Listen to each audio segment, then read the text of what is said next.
Professional counselling تھی تو ہم سروس دیتے تھے لیڈ فیملیز کو. میرے جو ٹیم تھی انہوں نے فلٹرز لگائے تھے میرے تک آنے کے پہلے. فلٹرز تھے, وہ میٹنگز پہلے کر لیتے تھے کہ سر ہم رپورٹ بنا لیتے ہیں, ہسٹری دے دیتے ہیں, سب چیزیں کرنے کے بعد شاہ صاحب آپ کے سامنے فائل رکھ دیتے ہیں. تو اس فلٹرز کا نتیجہ یہ ہوتا تھا کہ جو کوئی پیشنٹ ہے یا جس کا ایشو ہے, ہم دیکھتے تھے یہ پہلے سیکیٹری کی طرف جانا چاہیے, سائیکالوجسٹ کی طرف جانا چاہیے, یا میرے پاس کاؤنسلر کے پاس آنا چاہیے. تو فلٹرز کیا کرتے تھے, جیسے ڈی پی او صاحب تک ہر چیز نہیں جائے گی نا, ایس ایچ او سے, سب انسپیکٹر سے, تفتیشی سے ہی ہوتی ہوئی آخر کار جائے گی, کوئی ریئر اپلیکیشن. غلطی یہ ہوئی کہ کسی فلٹر میں غلطی ہوئی اور ایک مریضہ مجھ تک پہنچ گئی. یعنی وہ فلٹر میں کوئی غلطی تھی, میرا پیشنٹ نہیں تھا, میرا کلائنٹ نہیں تھا. جب میں نے سامنے دیکھا تو اس کی جو رپورٹ تھی, سب چیزیں تھیں, اس کی P H D genetics engineering میں جرمنی سے تھی اس محترمہ کی, اور اس محترمہ کی جینیٹکس انجینئرنگ میں پی ایچ ڈی کے ساتھ عمر ان کی 34 تھی, ینگ لاٹ. صحت میں نے دیکھی تو صحت بھی مناسب تھی, لیکن اگر کوئی بھی بندہ 5 منٹ انہیں غور سے دیکھے تو اسے پتہ لگے گا یہ ذہنی طور پہ ٹھیک نہیں ہے, پاگل ہے, اب نارمل ہے. جب میں نے اس کیس کو پورا پڑھا تو پتہ لگا کہ محترمہ کا ایک بچہ تھا, بچہ گھر میں کھیل رہا تھا, کھیلتے کھیلتے بچے نے ڈور دراز کھولا ہے, دراز میں ایک ویپن پڑا ہوا تھا. یہ خود دیکھ رہی ہے کہ ویپن اس بچے نے پکڑا ہے. اس بچے نے, جس کی 6 سال عمر تھی, 7 سال عمر تھی, وہ ویپن کہیں لوڈ تھا اور اس بچے نے یہیں کہیں رکھ کے فائر کیا اور آنکھوں کے سامنے بچہ اللہ کو پیارا ہو گیا. وہ محترمہ دکھ سے پاگل نہیں ہوئی. جب میں نے انالیسس کیا, میرا کیس نہیں تھا, میں نے ریکمینڈ ہی کرنا تھا سیکیٹرسٹ کی طرف, اس نے سٹرا نیو سے شروع کر کے پہلے تھاٹس مینیج کروانی تھی. لیکن مجھے پتہ لگا انالیسس کر کے کہ اس کے ذہنی طور پہ ریٹارڈ پاگل ہونے کی سب سے بڑی وجہ ریگریٹ ہے, پچھتاوا ہے.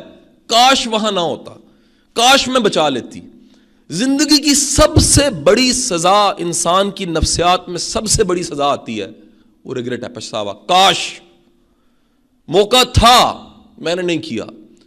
اللہ نے وقت دیا تھا, میں نے استعمال نہیں کیا. اس سے اچھا ہو سکتا تھا, میں نے نہیں کیا.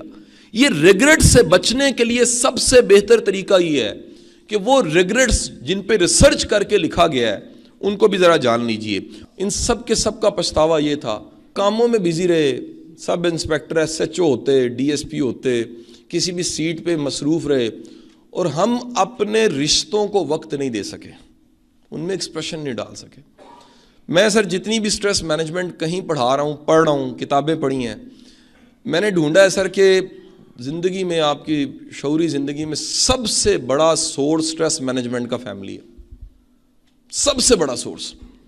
اگر آپ کی فیملی لائف, گھر کی لائف ٹھیک نہیں ہے نا, آپ اونچے اونچے نیچے سانس لے لیں, آپ یوگا کی 10 ایکسرسائز کر لیں, آپ روز جم کر لیں, آپ کی سٹریس کبھی ختم نہیں ہوگی. اللہ نے ہیلنگ, سکون یہ رشتوں میں رکھا ہوا ہے. اور اکثر میں نے دیکھے ہیں سر پروفیشنلز ایسے ہیں جو پروفیشنل اچھے ہیں, باپ اچھے نہیں ہیں. پروفیشنل اچھے ہیں, بیٹے اچھے نہیں ہیں. پروفیشنل اچھے ہیں, ہسبینڈ اچھے نہیں ہیں. اور یہ جو سارے رشتے میں نے گنوائے ہیں, یاد رکھیے گا ان رشتوں میں گیو اینڈ ٹیک نہیں ہوتی. یہ ہم نے غلط ڈیفینیشن بنائی ہے, کیونکہ میرا بھرا میرے نہ چنگا نہیں تو میں بھی چنگا نہیں.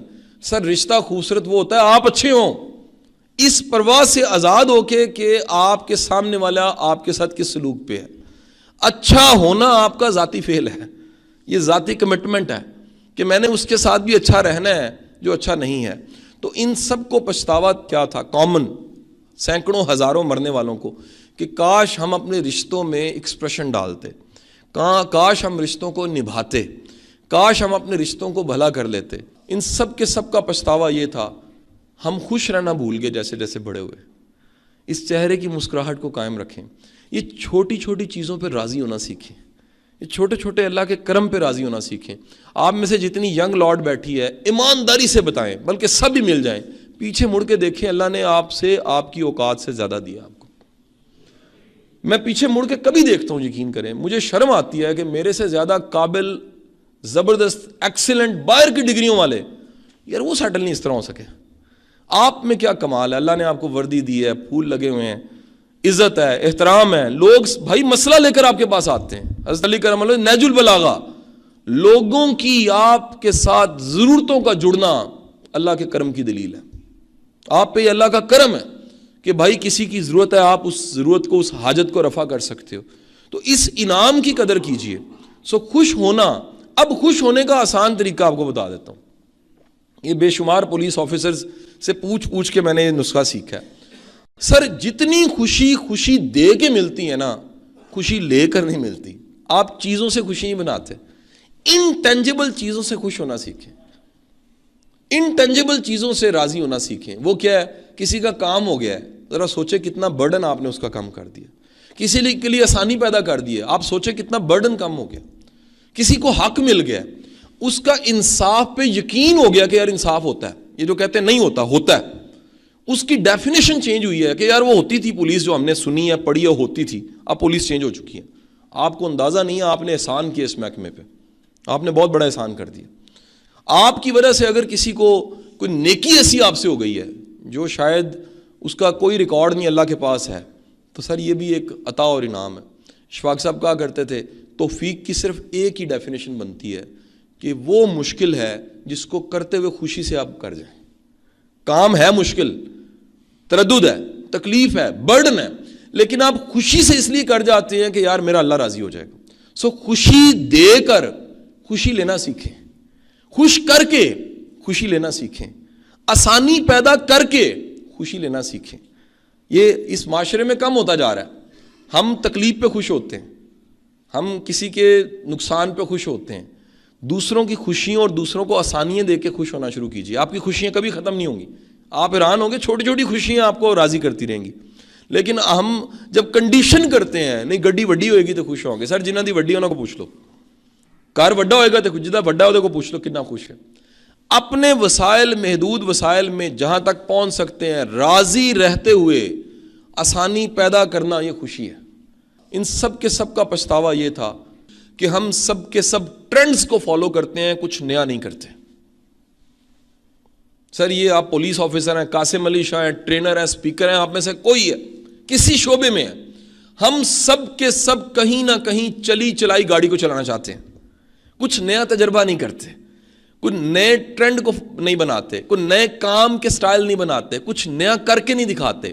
وہی انداز, وہی کام, وہی سب چیزیں جیسے چل رہی ہیں, جب آپ وہی کرتے رہیں گے, یعنی ٹرینڈز کو ہی فالو کریں گے, تو یاد رکھیں پچھتاوا بنے گا. کیونکہ انسان میں پوٹینشل ہوتا ہے کچھ نیا کرنے کا.